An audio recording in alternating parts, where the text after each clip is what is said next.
As a person with autism, it was initially very hard to control my emotions as a child. But with age and life experience, I have calmed down a lot.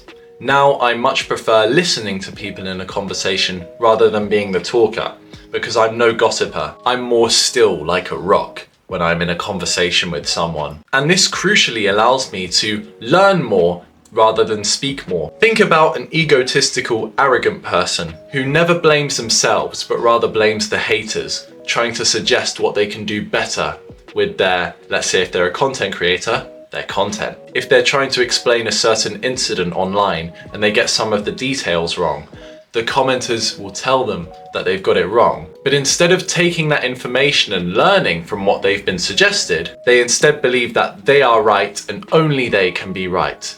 And that is a crucial mistake. This egotistical response to being wrong is an attitude trained from birth. When you're surrounded by the wrong people growing up, parents that may have punished you for doing your thing correctly in your own way, which they didn't like. There would be some inner work involved in this, something that I could not comprehend in your life. But if you are an egotistical person just trying to learn, I know it can be really hard to grasp the concept of humility and being able to admit when you're wrong. That will help you so much in expanding your own knowledge of the total human experience. And what more could we do than try and learn the entire history of the world in one way or another? I'm not saying to become a historian, but I'm saying that you can learn more sensually. Let's say you want to see the Niagara Falls or the Victoria Falls, visit Antarctica, gain hands-on experience and learn by being in the environment rather than just reading about it or learning about it on YouTube. There are a lot of ways you can consume that information, but the best way is by getting hands-on experience in that field. I talked about in my last video how perspective is more important than intelligence, because perspective includes the things that intelligent people cannot pick up from just reading about a subject. Perspective includes being in the environment or the situation you're trying to learn about and dealing with the difficulties that you may face hands-on. That's something you could never learn from reading a transcript in a book or by watching a YouTube video about it. Have you ever heard of the phrase, "Do not interrupt the enemy when he is talking"?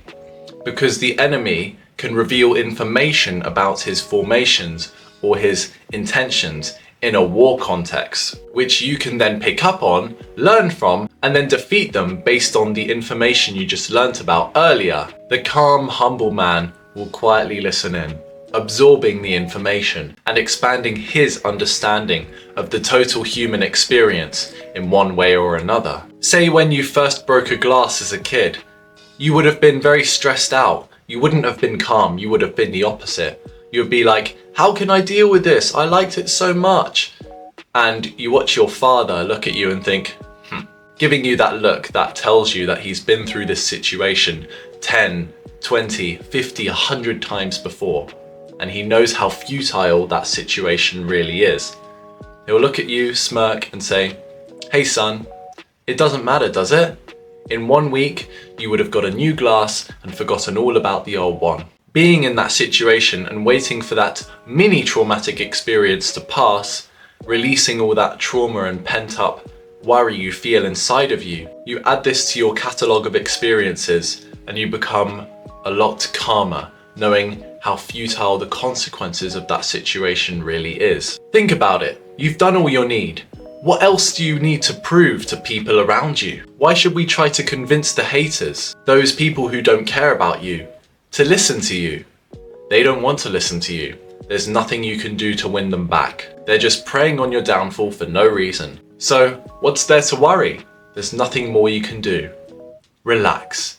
It's all right. And as a person with autism, I have struggled to get people to like me as I have suffered from social difficulties, which include not being perceptive of other people's body language. And so, in the 18 years since I was diagnosed with Asperger's syndrome, I've learned how to overcome the social difficulties of having it. And therefore, I am now offering the pre-sale of my one-to-one coaching package where I help other people with autism or think they have autism to overcome their social difficulties. Links in the description if you want to learn more. So relax and realize everything will be all right. Thank you so much for listening. Share your perspective of being calm or losing your temper in the comments below. Tell me how it was. Thank you very much for listening. Take care, and I'll see you in the next video.